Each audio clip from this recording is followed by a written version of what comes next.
दिन है जो गलतियां पंडित जवाहरलाल नेहरू जी के लीडरशिप में कांग्रेसों ने किया, उस गलती का एक रेक्टिफिकेशन होने जा रहा है और हम सब इसका स्वागत करते हैं। बहुत सारे लोगों ने अध्यक्ष महोदय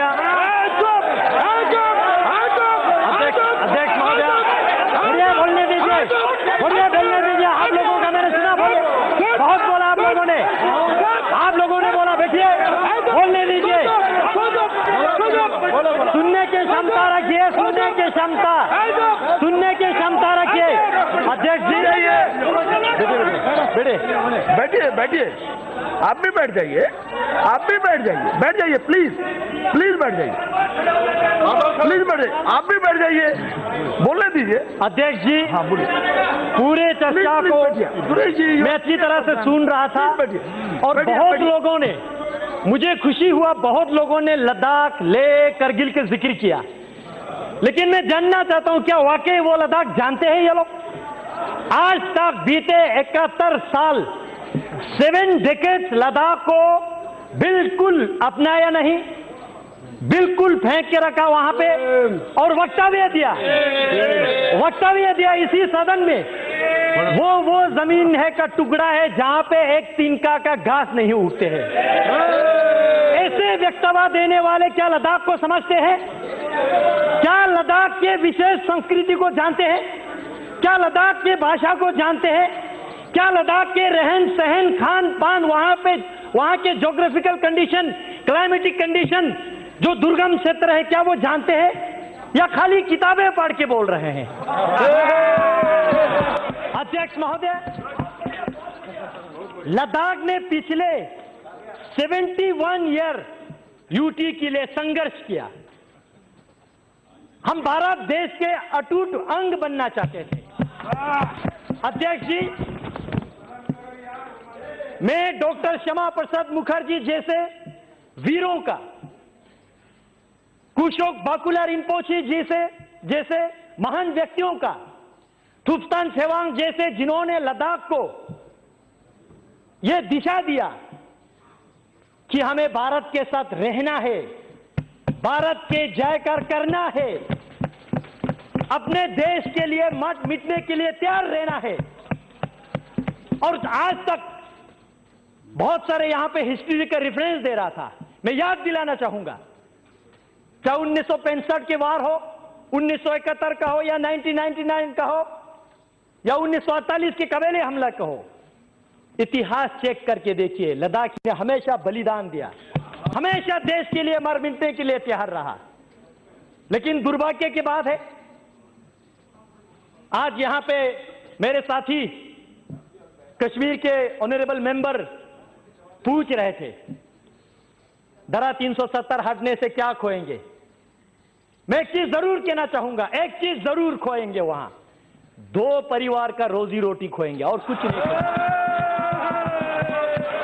सिर्फ 2 परिवार का रोजी रोटी खोएंगे और कश्मीर के भविष्य उज्जवल होने वाला है। सभापति महोदय करगिल के जिक्र कर रहा था यहां पे और सदन को मिसलीड करने की कोशिश कर रहा था। मैं करगिल से चुन के आता हूं, मैं गर्व से कहता हूं करगिल वालों ने यूटी के लिए वोट दिया है। मैं याद दिलाना चाहता हूं सदन को, 2014 के पार्लियामेंट्री इलेक्शन में यूटी हमारे लद्दाख के टॉप मैनिफेस्टो पे था और लद्दाख वालों ने, मेजॉरिटी ने यूटी के लिए वोट दिया। 2019 के इलेक्शन में फिर हमने यूटी को इलेक्शन मैनिफेस्टो में लेके आया। आज करगिल की बात कर रहे हैं, क्या वो जानते हैं ये करगिल? आज अध्यक्ष जी, सुनने की क्षमता रखिए, सुनने की क्षमता रखिए, अभी तो टीलर है, सुनने की क्षमता रखिए। अध्यक्ष जी, लेकिन उस वक्त एक दुर्घटना हमारे साथ घटी, आज मैं इस सदन को अवगत करना चाहूंगा।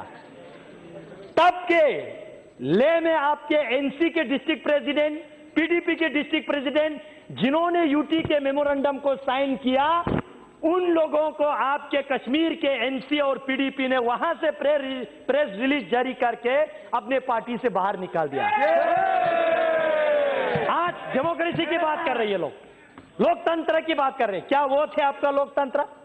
लोगों का आवाज बंद करना, दबे कुचाले रखना, ये आपका लोकतंत्र था क्या? अध्यक्ष जी, मैं कल 11 बजे राज्यसभा के चर्चा शुरू होने से अभी तक मैं सुन रहा था, बहुत लोगों ने इक्वलिटी की बात किया।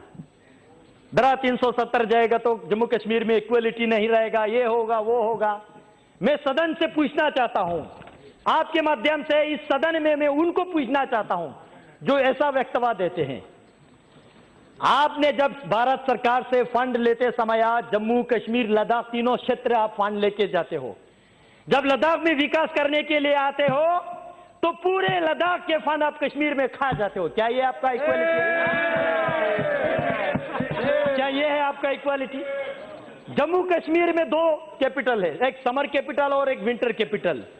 मैं पर्टिकुलरली मेंशन करके मैं आपको कह रहा हूं, दोनों वहां पे सिविल सेक्रेटरीट है। आप डेटा खोल के देखिए, उस सिविल सेक्रेटरीट में लद्दाख के कितना मुलाजिम है। क्या यह है आपका इक्वालिटी?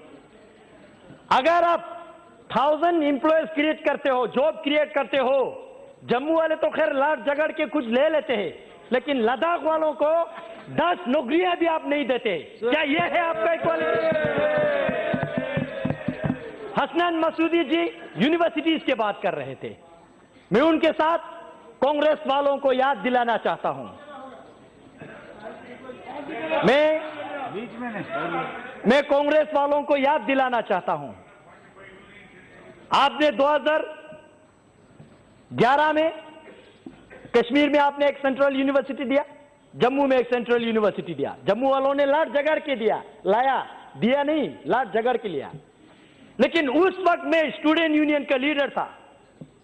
हमने जम्मू में जितने पढ़ाई करने वाले स्टूडेंट को रोड पे लाके इनके खिलाफ काले पट्टी बांध के हमने सेंट्रल यूनिवर्सिटी का मांग किया। लद्दाख में एक भी हायर एजुकेशन के इंस्टीट्यूशन इन्होंने नहीं दिया। क्या यह है आपका इक्वालिटी? यह है आपका इक्वालिटी? हाल ही में यूनिवर्सिटी दिया तो नरेंद्र मोदी जी ने दिया।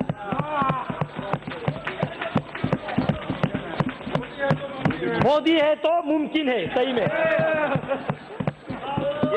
कल राज्यसभा में कांग्रेस के नेता गला फट के कह रहे थे कि भाई लद्दाख के साथ क्या होगा, लद्दाख के साथ क्या होगा। मैं जानना चाहता हूं अध्यक्ष महोदय, आपके माध्यम से मैं जानना चाहता हूं, जब आप 2008 में जम्मू कश्मीर के चीफ मिनिस्टर थे, आपने वहां पे 8 नया डिस्ट्रिक्ट बनाया, जिला 4 आपने कश्मीर को दिया, तो जम्मू वालों ने लड़ाई किया तो 4 देना पड़ा। लद्दाख को आपने एक डिस्ट्रिक्ट भी नहीं दिया। क्या यह है आपका इक्वालिटी? यह आपका इक्वालिटी है? आज आप कहते हैं इक्वालिटी, हमारे भाषा लद्दाखी बोटी भाषा कहते हैं। कश्मीरी आपने लिपि ना होने से भी आपने रिकॉग्नाइज किया, 8 शेड्यूल में डाल दिया। जम्मू के डोगरी उन्होंने आंदोलन किया तो उनको भी दे दिया। लद्दाख के भाषा को आज तक आपने रिकॉग्नाइज किया। क्या यह है आपका इक्वालिटी?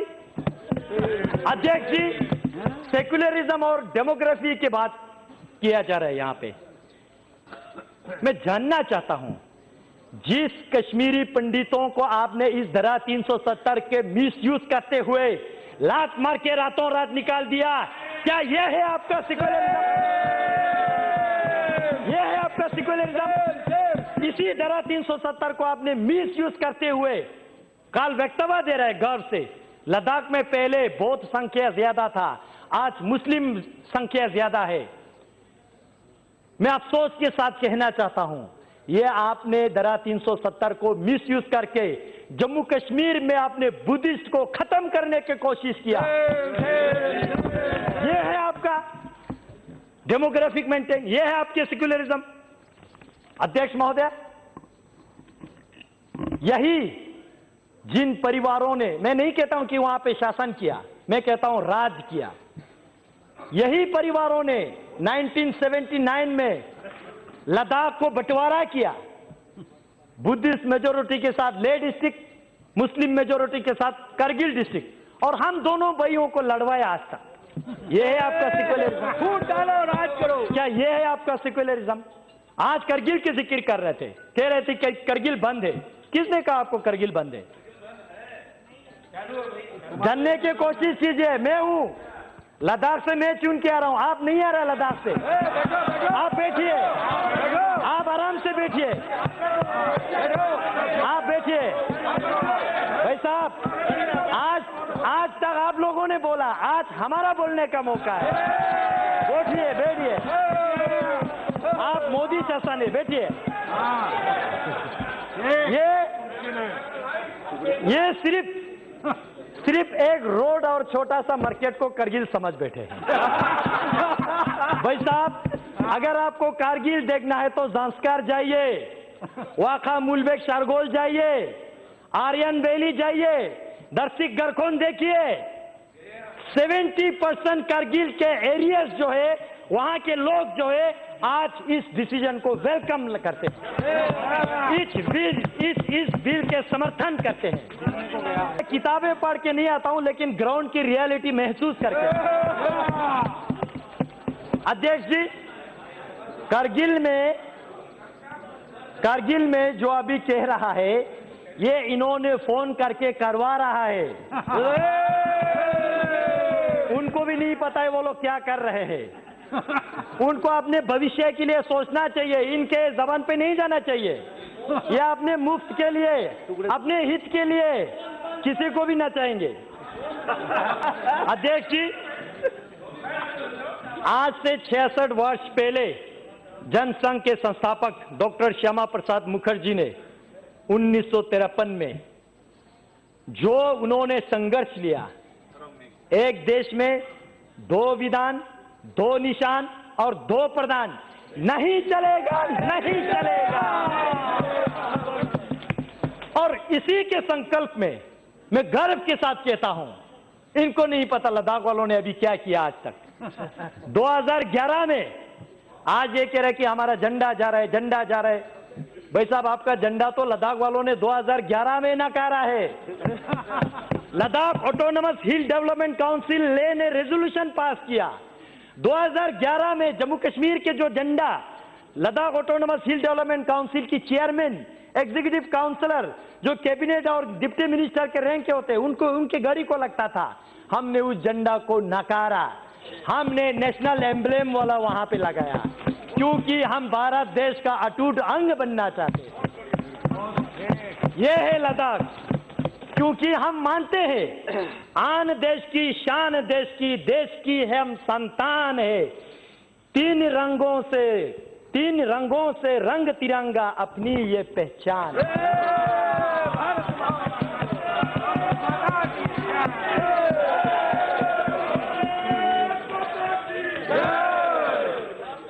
अध्यक्ष जी, बड़े आयरनिकल बात है, पंचायत इलेक्शन में पार्टिसिपेट नहीं करेंगे और जब अपने कुर्सी के बारे आएंगे तो पार्टिसिपेट करेंगे। ग्रास रूट डेमोक्रेसी नहीं आने देंगे, लेकिन अपने घर का रोटी चलना चाहिए। ऐसा विचारधारा हम एक्सेप्ट स्वीकार नहीं करेंगे। अध्यक्ष जी, जो कुछ लोग, जो मैं बार बार 2 परिवार की जिक्र कर रहा हूं, ये परिवारें जो है कश्मीर के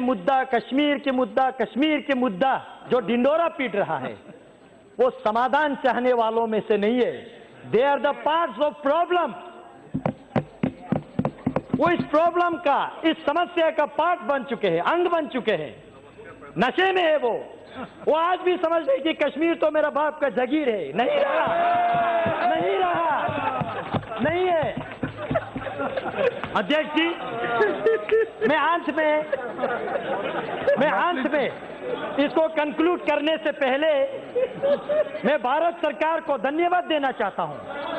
श्री नरेंद्र मोदी जी को, गृह मंत्री जी माननीय अमित शाह जी को और पूरे सहयोगी दल को, और जिनका दल नहीं है लेकिन इस बिल के फेवर में आने वाले हैं, उन लोगों को भी मैं लद्दाख, पूरे लद्दाख के निवासियों की ओर से धन्यवाद देना चाहता हूं, क्योंकि आज पहली बार इस भारत के इतिहास में लद्दाखियों के सेंटिमेंट को, एस्पिरेशन को सुना जा रहा है।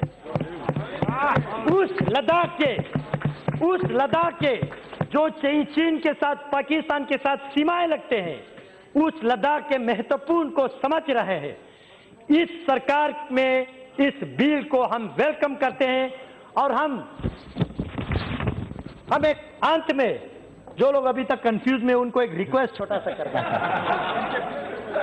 देश के लिए प्यार है तो जताया करो, देश के लिए प्यार है तो जताया करो, किसी का इंतजार मत करो, गर्व से बोलो जय हिंद, अभिमान से कहो भारतीय है हम, स्वाभिमान से कहो भारत माता की जय, और वर्तमान में करो इस बिल का समर्थन। बहुत बहुत धन्यवाद अध्यक्ष।